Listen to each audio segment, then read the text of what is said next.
네, 안녕하세요. 땡큐 공인중개사 대표 박찬석입니다.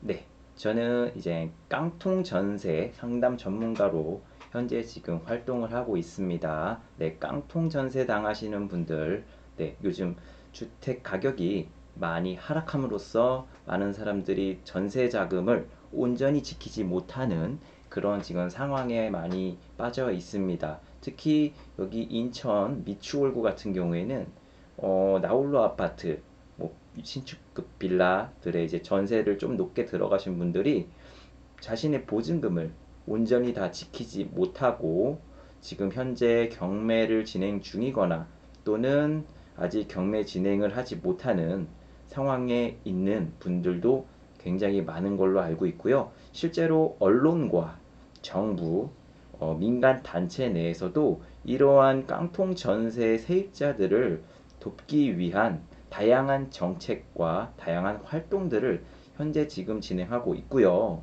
일단 인천시도 뒤늦게나마 깡통 전세 상담소라는 걸 열어서 깡통 전세 사기를 당한 사람들이 에게 법률적인 조언을 해줄 수 있는 어떤 움직임을 보이고 있지만 이마저도 굉장히 일이 바빠서 많은 사람들이 상담을 받지 못하는 경우들도 더러 있습니다.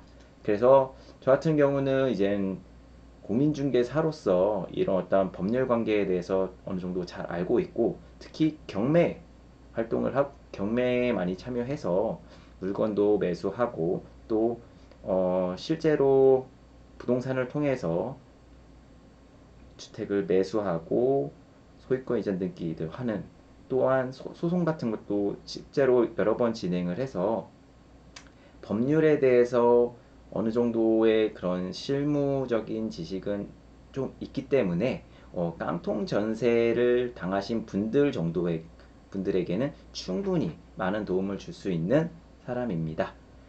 제가 이번 영상을 찍는 것은 실제로 깡통 전세 피해자들에게 지금 계속해서 어떠한 정부 차원에서 어떤 정책들이 계속 나오고는 있지만 그 정책들이 과연 이 피해자들에게 큰 도움이 될지에 대해서 약간의 좀 미지수이다고 생각을 하는데 그 이유에 대해서도 한번 말씀을 드릴 거고요.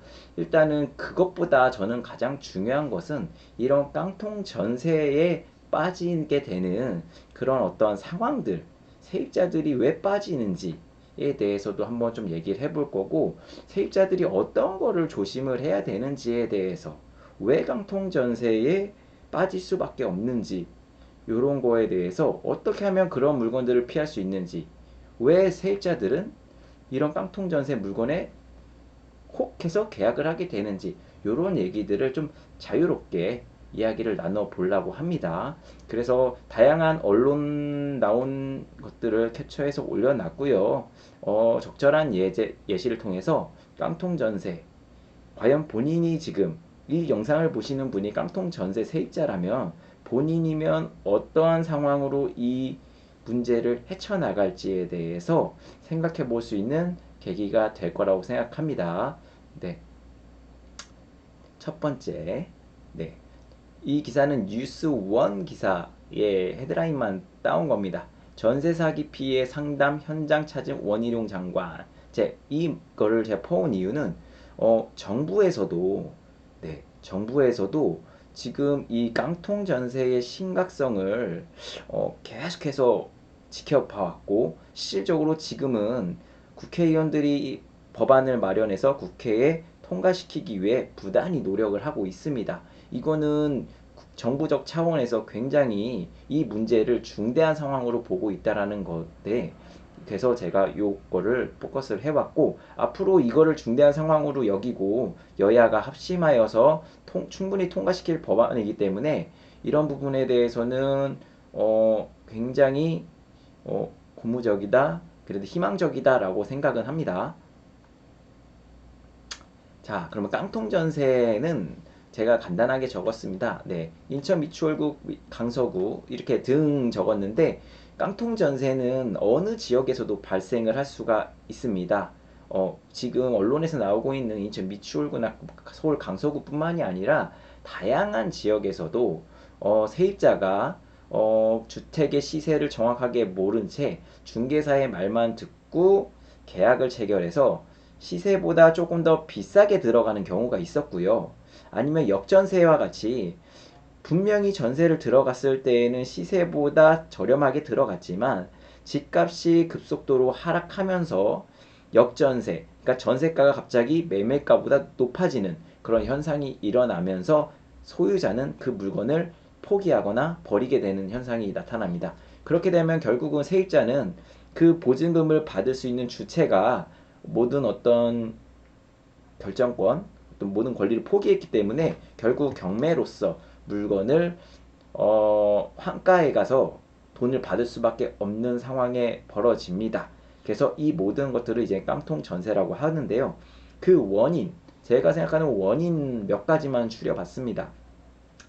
주택 시세 대비 과도한 전세금으로 계약하는 것이 큰 문제가 되는데, 왜 이런 현상이 일어나냐면, 대부분 깡통 전세가 일어나는 주택들은 매매 시세가 3억 원이 넘지 않는 주택들이 굉장히 많아요. 네. 그리고 최대한 전세 자금 대출을 끌어올 수 있는 어떤 정책 자금을 많이 이용하고 그다음에 보증보험을 이용하기 때문에 어떤 그러한 형태의 전세를 얻다 보니까 어, 보증보험만 되면 그냥 전세를 얻으려고 하는 그런 세입자들이 상당히 많습니다. 그래서 시세를 더 중점적으로 보는 게 아니라 보증보험이 되는지 전세자금 대출이 되는지 정도만 확인을 하는 세입자들이 있기 때문에 발생한다라고 생각하고요. 두 번째는 이제 전세자금 대출을 이용하는 소비자가 아까 말씀드렸듯이 보증보험이 된다는 이유로 보증금의 안정성보다는 주택의 품질을 더 우선시합니다. 이 주택의 품질을 우선시한다는 게 집이 깨끗하거나 주차할 공간이 좀 양호한다거나 어떠한 계약 시 제공되는 어떠한 다른 무슨 건조기라든가 뭐 TV 뭐 이런 것들의 어떤 상품을 제공한다는 어떤 다른 유인책들 때문에 계약을 하는 경우 충분히 문제가 될 수 있습니다. 그리고 3번 비전문적인 공인중개사가 소유자 및 건설사와 협력해서 그들만의 물건을 중개하는 데 집중하기 때문에 집을 구하는 임차인들의 어떠한 그 권리의 안정성이 신경 쓰는 것이 아니라 그 임대인의 그런 어떤 물건을 빨리 중개하는 거에만 신경을 쓰는 이런 비전문적인 공인중개사들이 굉장히 많기 때문에 발생하는 경우가 대다수입니다. 또한 네 번째로 주택 전세 구하는 걸 월세 구하듯이 너무 쉽게 생각하는 소비자들의 태도가 있는데요. 우리가 어, 슈퍼에 가서 빵이랑 우유, 과자 같은 거 살 때는 굉장히 쉽게 구입을 합니다. 왜냐하면 충동적으로 구입을 하거든요.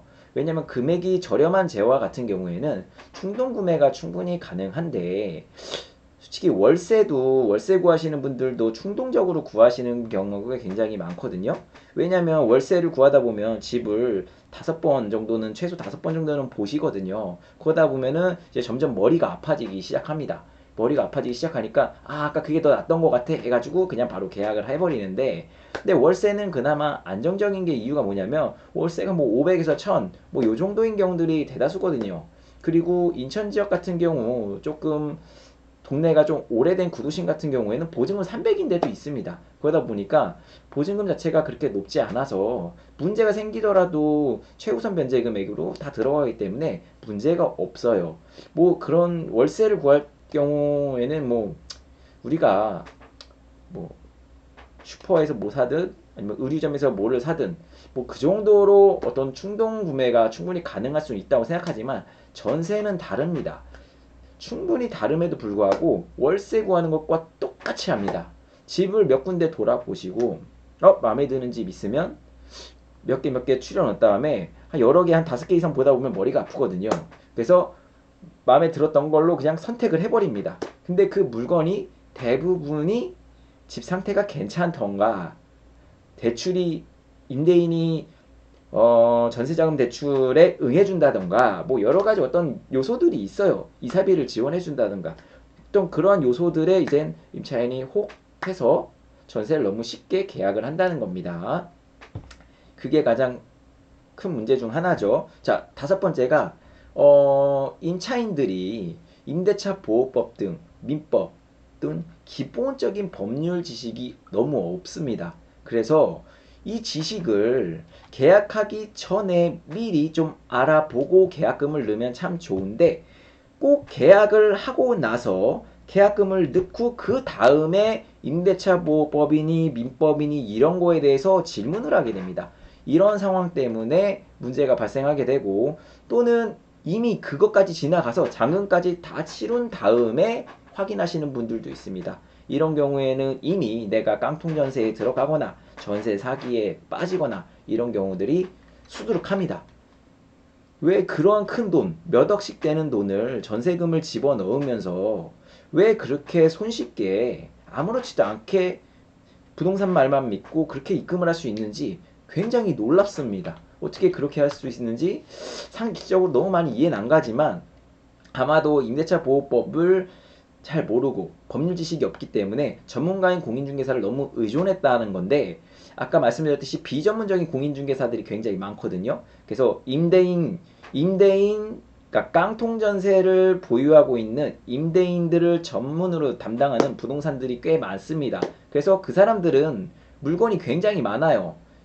깡통 전세 임대인들 예를 들어 100명 정도만 알고 있는데, 그 사람들이 100개씩만 가지고 있다 해도 10,000개의 물건을, 그 중개사들은 그 10,000개의 물건만 중개해도 전세 수수료로도 충분히 돈을 벌고 삽니다.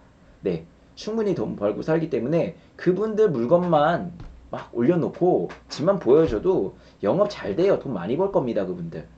하지만 그런 분들도 있지만 실질적으로 그 동네 내에서 임대인과 좋은 관계를 유지하면서 좋은 물건들을 소개해주는 임대인들 많습니다. 그래서 잘 알아보시고, 네, 너무 물건이 좋다, 좋아 보인다고 해서 그 물건을 선택한다는 건 그 선택하시는 분에게도 어느 정도의 실수는 존재한다. 하지만 그 실수가 그 개인의 인생을 망칠 정도로 정부에서 그거를 가만히 냅두는 것 또한 또 옳지는 않다고 생각합니다. 그래서 정부에서 다양한 정책을 지금 하고 있는데, 그거는 후에 안내해 드리도록 하겠습니다.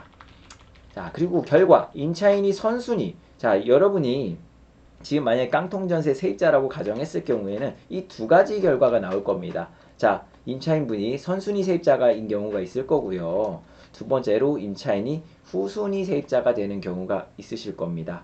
네, 선순위 세입자인데 보증보험이 있는 경우이신 분도 있으실 거고요. 보증보험이 없는 경우도 있을 겁니다. 자, 보증보험이 있는 경우면 어떻게 해야 되나? 자, 보시면 보증보험이 있는 경우에는 일단은 임차권 등기 명령을 하셔야 되겠죠. 임차권 등기 명령을 하신 다음에, 이 임차권 등기 명령을 한 다음에 이 채권 양도를 보증보험사에게 합니다. 보증보험사에게 채권 양도를 하게 되면 저 보증보험사에서 보증금을 세입자에게 돌려줍니다. 이 경우는 굉장히 양호한 경우죠. 네, 이런 경우는 굉장히 양호한 경우고, 이런 분들은 앞으로라도, 지금은 물론 이렇게 보증을 돌려받았지만 앞으로라도 조심하셔야 될 겁니다. 네, 근데 만약 보증보험이 없는 경우 이분은 어떻게 해야 될까요? 네, 당연히 임차권 등기 명령 신청하시고요. 등기가 완료되면 이번에 보증보험을 들지 않았기 때문에 이 채권을 양도할 수가 없습니다. 양도하더라도 개인, 법인에게 양도해서 이 사람들이 대신 경매 신청하고 경매 신청해서 환가받게 할 수 있는 방법이 있고요. 또 다른 방법으로 보면 임차권 등기를 한 다음에, 자, 변호사에 위임하여서 대신 경매를 진행해서 환가하시는 방법이 있습니다. 네, 그리고 환가하지 않고 낙찰받는 방법도 있습니다. 네, 낙찰받는 방법이 있습니다. 자, 이 A 상황 같은 경우에는 많은 분들이 A 상황이실 거예요. 이 A 상황인 경우에는 입자권 등기 명령까지 하고 채권 양도까지만 하면 모든 일이 끝나기 때문에 그렇게 어렵지 않습니다. 그렇게 많이 스트레스 받지는 않으실 거고, 단 이 B의 경우에는 상당히 스트레스 받을 거예요. 이 변호사 비용, 자 여기에 발생하게 되면 입자권 등기는 당연히 변호사 통해서 하거나 법무사 통해서 하실 겁니다. 그 비용 플러스 변호사 비용이 들어가겠죠.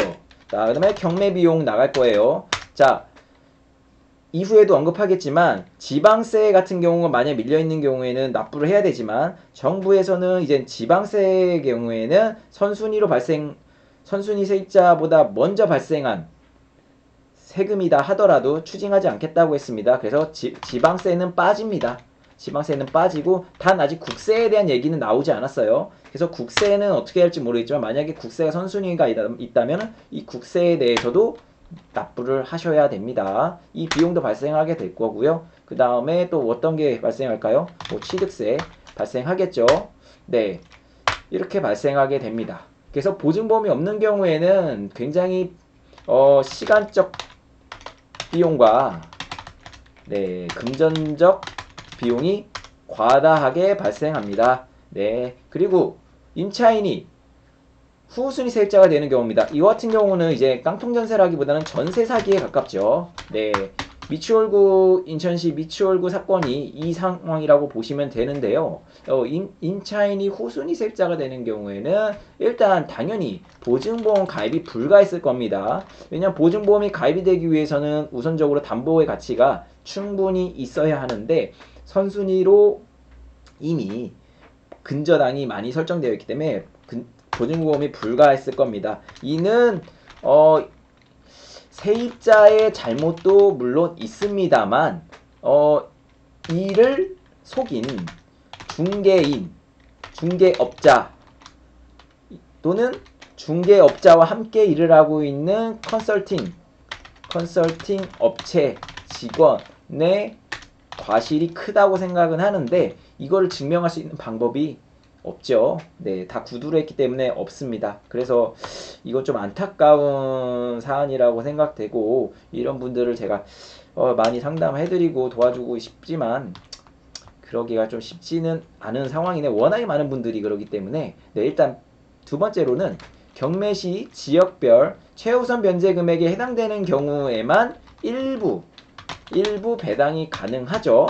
네, 만약에 이 금액이 그 지역에 해당하는 최우선 변제금액 보증금 범위 이상인 경우에는 한 푼도 배당을 받지 못하는 사례도 충분히 발생할 수가 있습니다. 이 부분은 이따가 제가 다시 한번 설명해 드리도록 할게요. 임차인이 해당 주택을 매입하는 경우도 있을 수가 있죠. 네, 예시로 들겠습니다.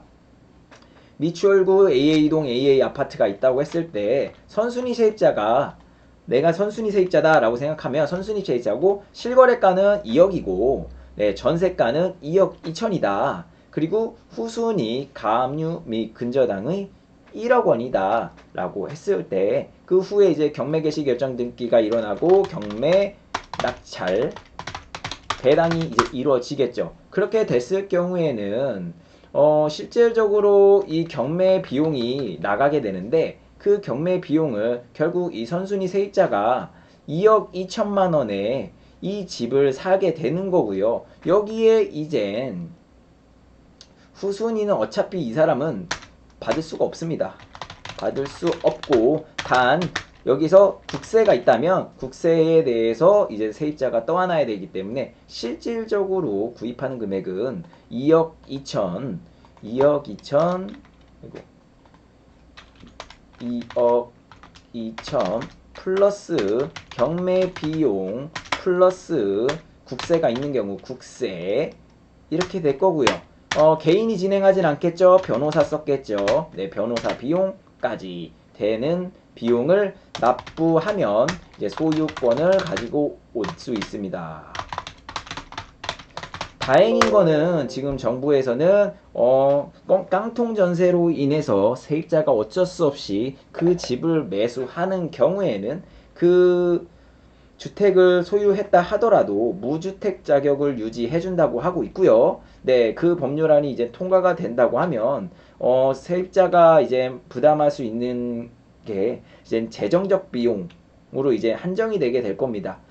이전 같은 경우에는 재정적 비용 플러스 최초 주택 구입이라는 어떤 그러한 청약할 수 있는 어떤 그런 좋은 권리를 날릴 수가 있었는데 그런 부분은 어느 정도 정부에서 어, 배려를 하여 배려? 네, 그런 것들을 고려를 하여 가지고 네, 무주택 자격은 이제 유지해 주기로 했다고 하는데 이게 이제 통과되는 것만 이제 기다리면 될 것 같습니다. 그다음에 정부는 이제 깡통전세 세입자 주택 매수 지금 말씀드린 방안을 추진 중이고요. 매수 시 정책 금리를 최대한 제공해서 저리로 주택을 매수할 수 있게끔 기회를 부여해 줄 겁니다. 네. 일반적으로 경락자금 대출을 받게 되면 지금 같은 경우 한 4%대 정도 이제 받을 수 있을 거라고 생각되는데 이분들은 이제 매수 시 정책 금리를 이용한다면 뭐 2%대도 충분히 가능하지 않을까라고 예상을 해봅니다. 또한 선순위 지방세가 있는 경우 이를 세입자에게 부과하지 않는 방안도 추진 중이니까 지방세 같은 경우는 부담하지 않을 수 있지만 이제 국세 여부는 어떻게 될지 네, 이거는 좀 더 지켜봐야 될 것 같습니다. 보통 국세가 지방세에 비해 더 금액이 크거든요. 그래서 이 부분까지 정부에서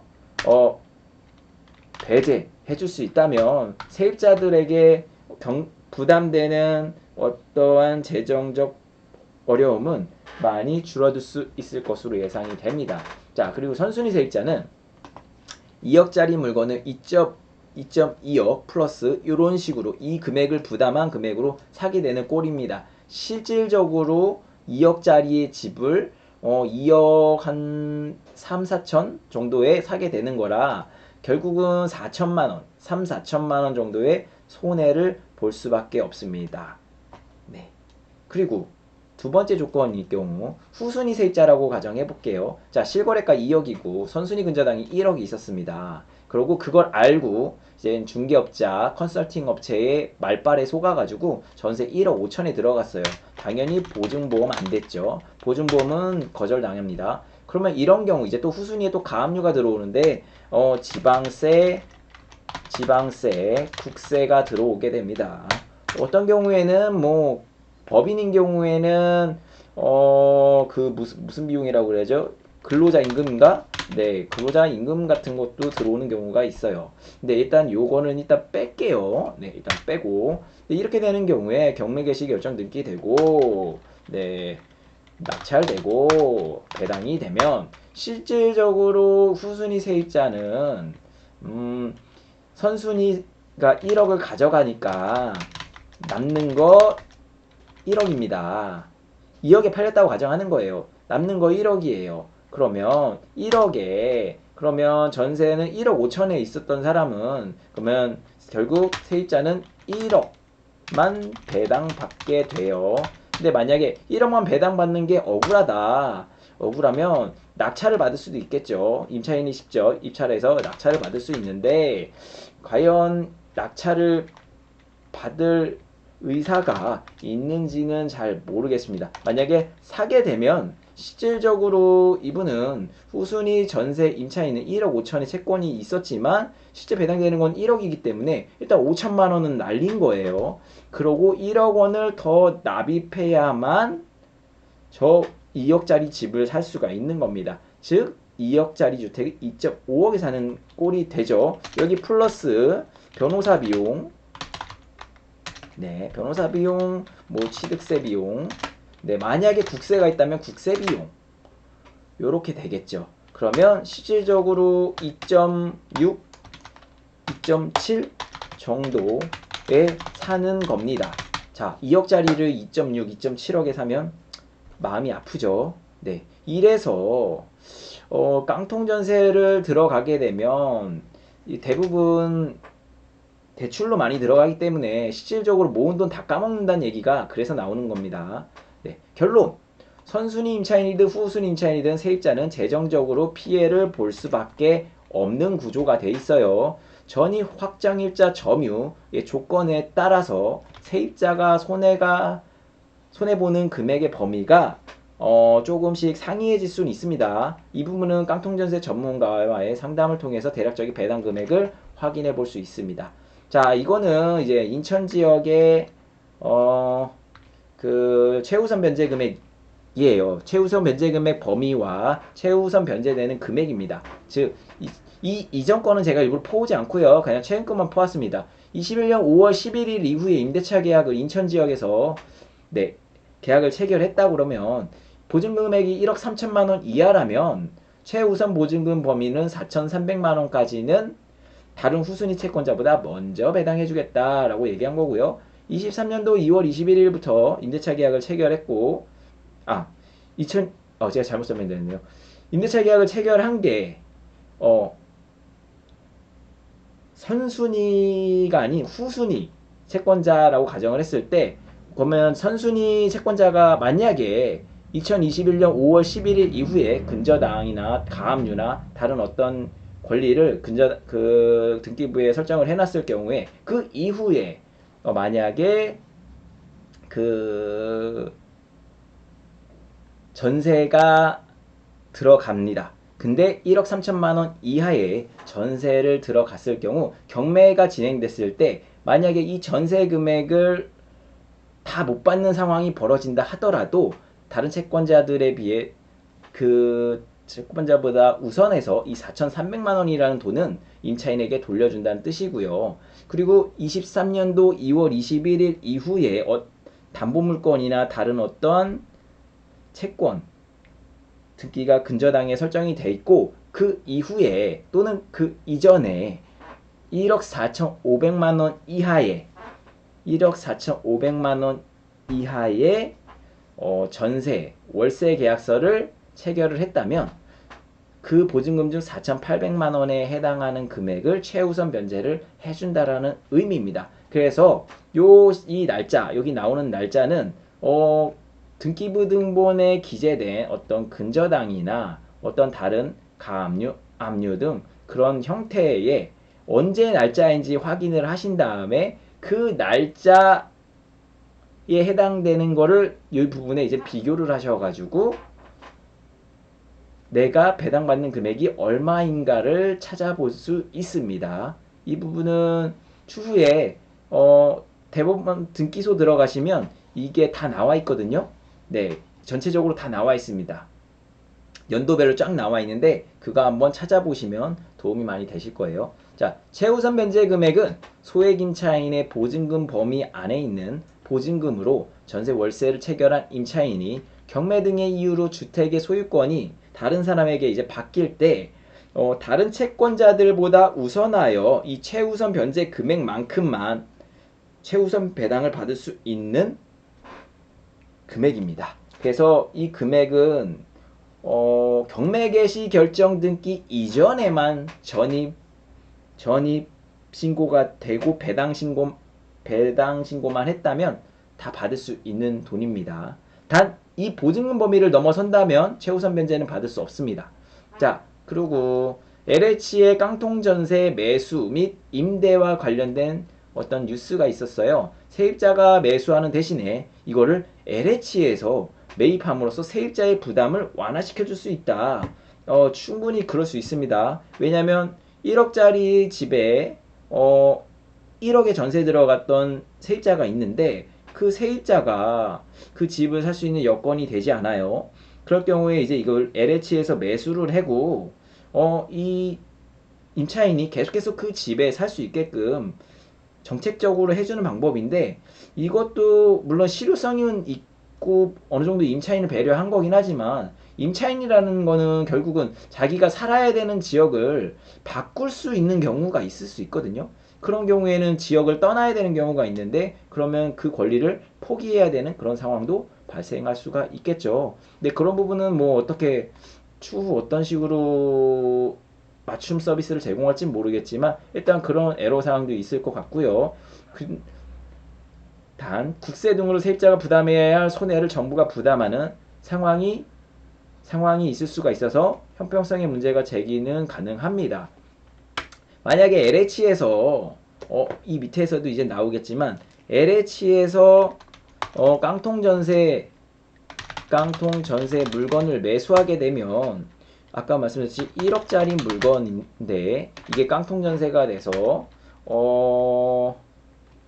1억짜리 시세 그 다음에 1억 전세 이렇게 됐는데 이게 결국 임대인이 뭐 세금 체납이든 어떤 다른 채권 관계로 인해서 이게 경매가 넘어가게 되면 이 세입자 같은 경우에는 이 1억을 온전히 다 받지 못하죠.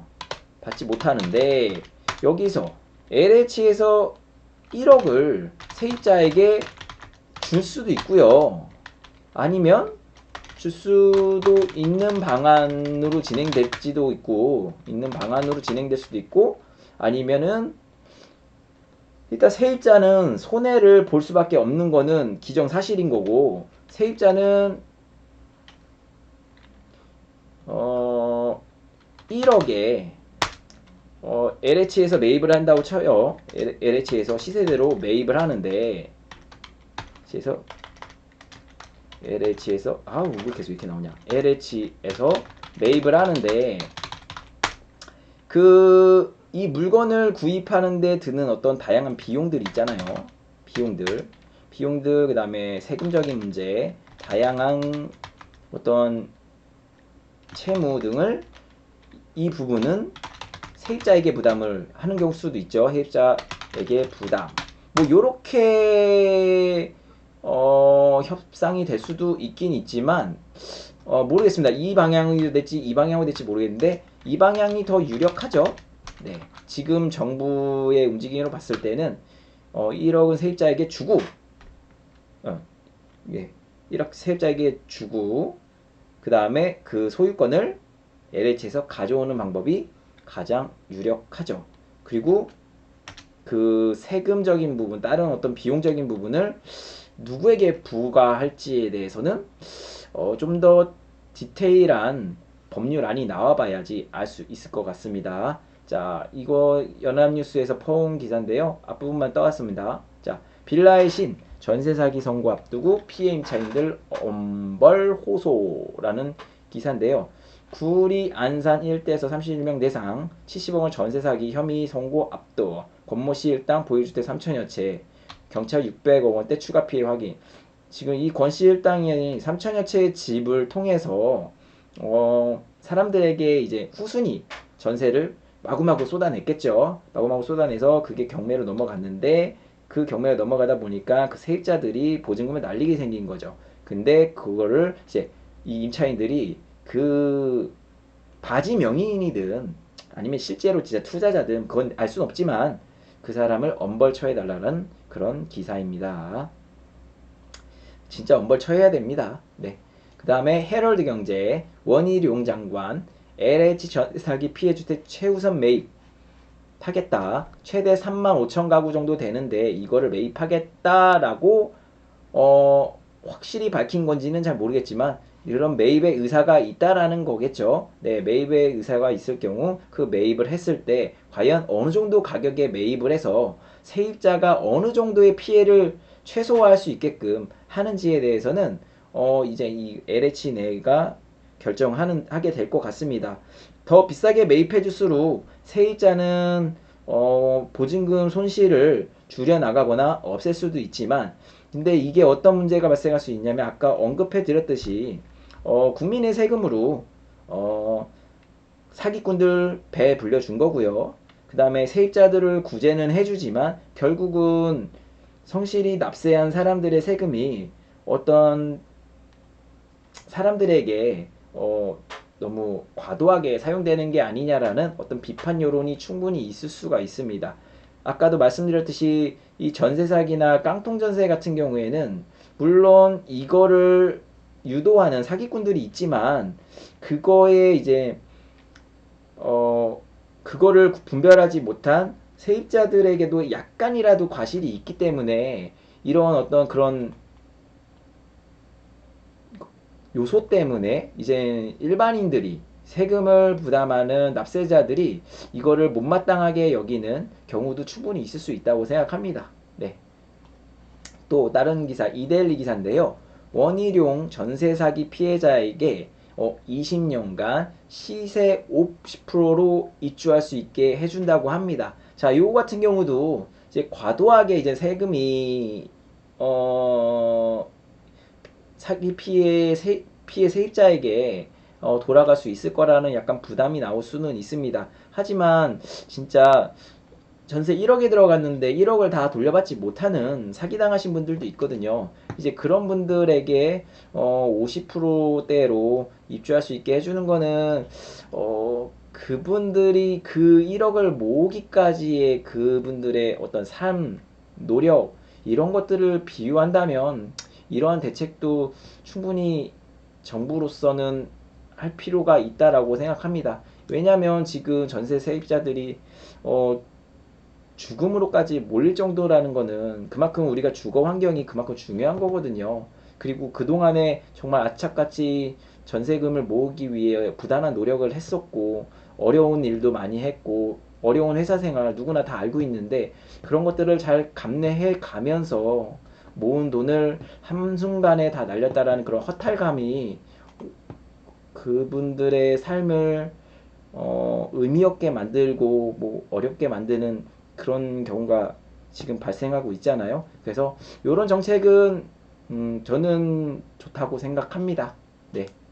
그분들이 조금 더 안정적인 궤도로서 다시 주거 활동을 할 수 있는 네, 그런 정부의 노력을 좀 기대는 해 봅니다. 네. 자, 깡통전세 전문가 상담을 하고 있는 저는 공인중개사 박천석이고요. 네. 이상 깡통 전세가 빈번하게 발생을 하는데 그 깡통 전세 또는 전세 사기에 속한 그 사람이 처한 상황에 따라서 향후 어떠한 방향으로 대처를 취할 수 있는지 어떤 방식으로 취해야 되는지에 대한 기본적인 가이드라인을 말씀드렸고요. 그다음에 정부에서는 깡통전세 세입자들을 어떠한 식으로 이제 구제하는 방향으로 나아가고 있는지 실질적으로 이렇게 진행이 된다면 사회의 이제 국민들이 어떠한 반응, 어떠한 생각을 갖게 될지에 대해서 간략하게 제 생각을 전달해 드렸습니다. 앞으로는 이런 깡통전세 세입자 물론 지금은 깡통전세 세입자들 문제가 굉장히 이슈화됐기 때문에 지금은 정부에서 부단히 이제 이분들을 구제하는 방법을 모색하고 진행을 하는 거예요. 하지만 앞으로는 이젠 세입자에게 많은 권한을 지금 부여해 줬습니다. 어떤 거냐면 임대인의 세금 체납 여부를 확인할 수 있는 권한을 이제 임차인에게 주었습니다. 즉 계약 특정 보증금 이상 임대차 계약을 체결한 임차인의 경우에는 그 임대인의 지방세, 국세가 체납이 됐는지 여부를 확인할 수가 있게 됐고요.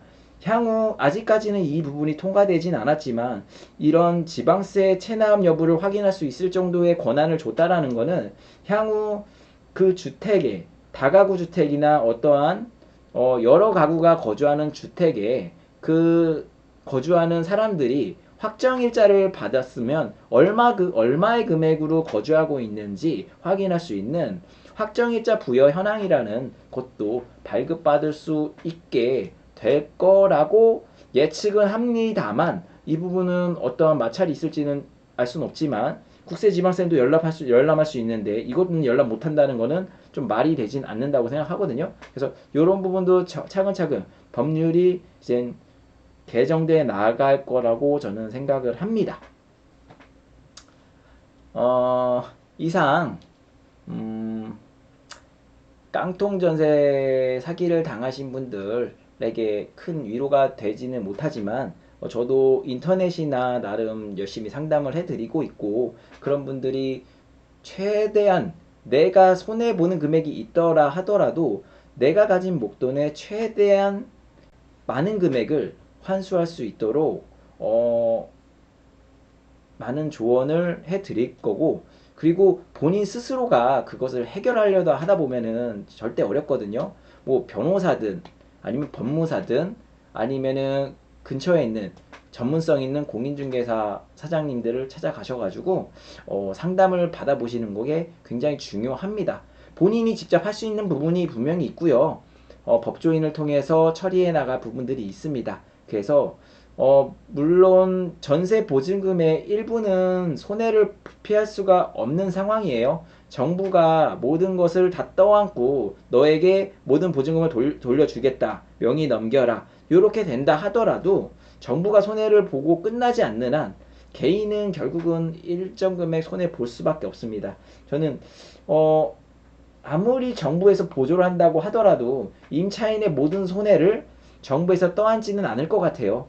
네, 일부 정부가 양보할 부분은 세금적인 면에서 국세나 지방세적인 부분에서 포기를 하고 나머지 부분에 대해서는 임차인에게 전가를 할 거거든요. 네, 그렇게 되는 게 정부 입장에서는 가장 합리적이다라고 판단할 것 같습니다. 그렇기 때문에 어느 정도의 손해를 최소화할 수 있길 기원해 드리면서 많이 법률 지식을 많이 쌓아 놓으시길, 그리고 물건을 구하실 때 물건의 어떤 다른 부수적인 요건이 아니라 이 집의 가치, 이 집의 가격은 얼마고 나는 얼마의 금액에 들어갈 거다 라는 거를 딱 가이드를 세워서 나는 이 집 시세에 70% 이상은 절대 안 들어간다. 전세금 70% 이상 안 들어간다. 이러한 확고한 기준이 있으셔야 됩니다. 그리고 내가 전세를 찾으면 꼭 전세를 찾으시고 월세를 구하신다면 꼭 월세를 구하세요. 월세 구하다가 전세에 혹해서 넘어가게 되면 전세 사기에 빠질 확률이 굉장히 높아요. 그 이유는 뭐냐면 월세를 찾다 보니까 월세에 대해서만 알아봤는데 갑자기 전세 얘기를 하니까 저는 아무것도 준비한 게 없거든요. 그러다 보면 그 사람이 말한 거에 결국 편승을 해서 결국은 사기를 당하게 됩니다. 네, 감사합니다. 땡큐 부동산 박천석이었습니다.